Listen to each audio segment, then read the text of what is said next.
All right, so as you saw last class, drawing these shear and moment diagrams for beams with a lot of stuff going on gets pretty time consuming once you get past, 3, 4 cuts.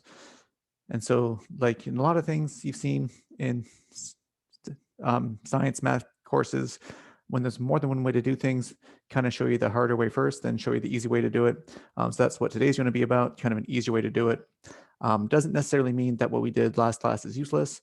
What we did last class is actually pretty useful in certain scenarios. So what we're going to see today is going to be a faster way to draw the entire diagram. But there's certain situations where you might want to know the values for the shear and bending moments at a certain point. And doing that, if you only care about that one point, it's much easier to just make the cut like we did before and solve for those values, as opposed to having to draw the entire diagrams. Um,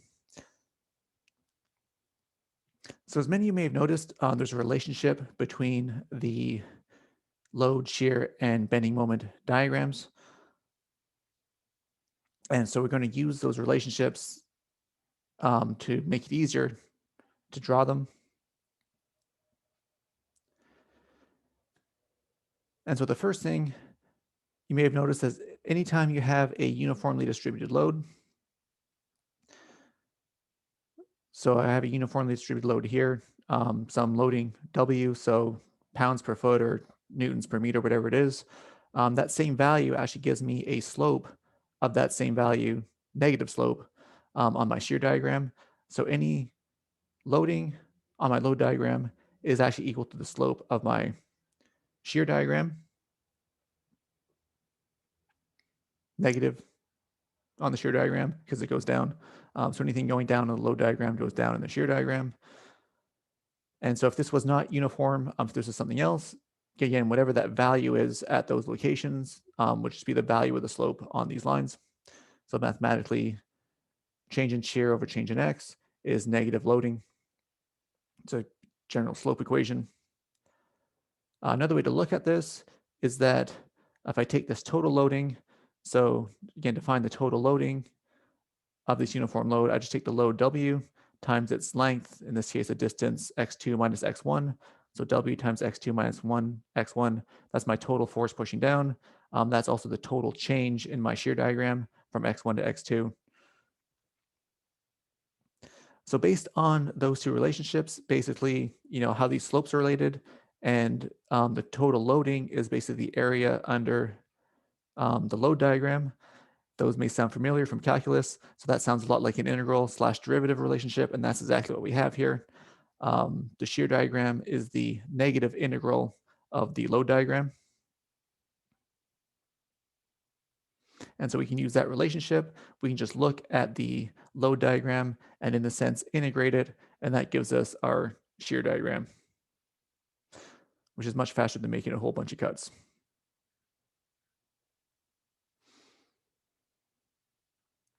Similar to what we have here, so this total loading drops down that same amount. So between x1 and x2, I have this total loading, so it drops down from this value to this value down here. That's my total loading. If I had just one single concentrated load that we have a lot, so just one force pushing down with some value, say 10, then it's going to be kind of similar to here, but instead of that 10 being spread out, it's just going to drop straight down. So right at this point, this whole curve will just drop straight down, however many 10 units is. So instead of being spread out over x1 to x2, it's just an abrupt change, kind of infinite slope, drop straight down by that amount.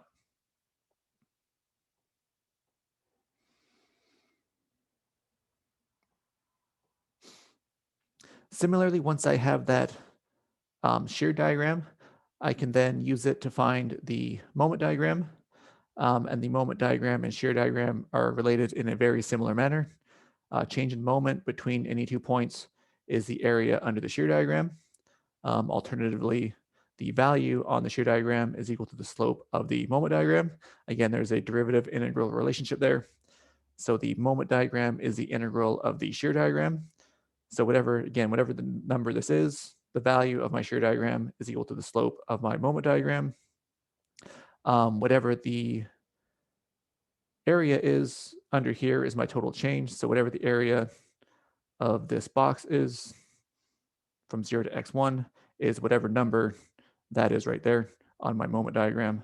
So again, integral relationship. Once I see my shear diagram, I essentially just have to integrate it, and that gives me my moment diagram.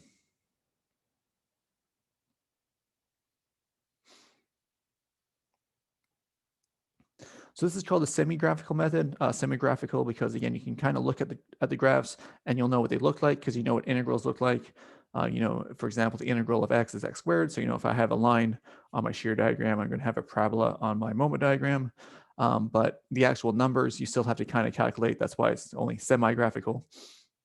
So you still have to kind of do those integrals or do those calculations, either integrate or find areas or find slopes, however you want to do it. So general procedure, first thing you want to do is find all the loads and reactions. So again, first thing you want to do is take your actual structure or your beam and then replace your loadings, whether the pins or rollers, whatever they are, with the appropriate reaction forces and solve for those reaction forces. That then gives you all your loads and reactions. And that is also essentially your load diagram. And then you can figure out the shear and moments at each end. So again, when you integrate, there's kind of an arbitrary constant. So what is that constant? And that is given by the end conditions. So at simply supported beams or pinned ends, the end conditions there is that the shear has to equal whatever the end reaction force is. So again, if I have some pinned reaction force, I'm going to have some value. And that's going to be the same value as on my shear diagram. So again, that's essentially my constant of integration. If I have a free end, so like a cantilever beam or an overhang beam with nothing supporting it at that end, both the shear and moment should be 0 at that free end. So again, that's my end condition. If I have a built or fixed end beam, so again, a cantilever beam, and this is the part where it's actually stuck into the wall, the reactions equal to the shear and moment values. So whatever the Y value of the reaction force is, that should be equal to my shear diagram.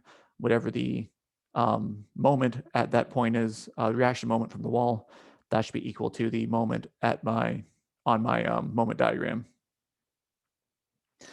So those are the official end conditions. I kind of do it slightly differently when I draw these. I kind of pretend that I'm slightly off the beam just a little bit. And if you're not on the beam, there's nothing there to prevent any shear and bending moments. So in a sense, the shear and bending moment has to be 0 because there's nothing there to stop it. And so I kind of pretend I'm like kind of one molecule off the beam. So everything starts at 0. And then I just simply add in these reaction forces as extra loadings on my beam. And so I just kind of assume my reaction force in the upwards direction is an upward loading force. And so my shear diagram just jumps up that value, which is essentially the same as having my shear equal that end reaction at that point. So I find that easier than having to remember all these rules.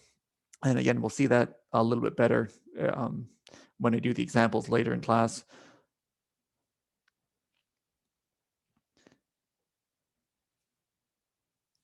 So then my load, shear, and moment diagrams, again, usually drawn in that order because I get my load diagram, then integrate it to find my shear diagram. So shear diagram is, again, technically the negative integral. Don't forget that minus sign if you're actually doing the integrals. So shear diagram is the negative integral of the load diagram. Positive directions, upward and to the right, as usual. My uniformly distributed load will act down. So again, I always draw these left to right. That way these rules all follow. If you try to draw them right to left, everything gets backwards and it's very confusing. So I always draw mine left to right. So any uniform load is going to give me a negative slope. Any change in shear will be the area under the diagram. So again, I have two ways I can draw my diagram. I can either look at it as I see a distributed load on the load diagram and use that as a slope and just keep drawing a line with that slope. Or I can say, okay, between x1 and x2, my shear should change by a total value given by that total loading, and then use those 2 points and draw a straight line between them, which again should have that same slope. So again, there's a couple ways you can do this. I generally do both just to make sure I'm doing everything right. And then any concentrated force is going to be an abrupt change. So I'm coming along, hit a concentrated load, I just jump up or down. by whatever that value is, and then keep going on my shear diagram. So obviously any upward force is going to give an upwards jump. Any downward force is going to give a downwards jump. So that's my shear diagram. And once that is done, I can then draw my moment diagram, which of course is the integral of the shear diagram. So very similarly, I can either look at it as the slope.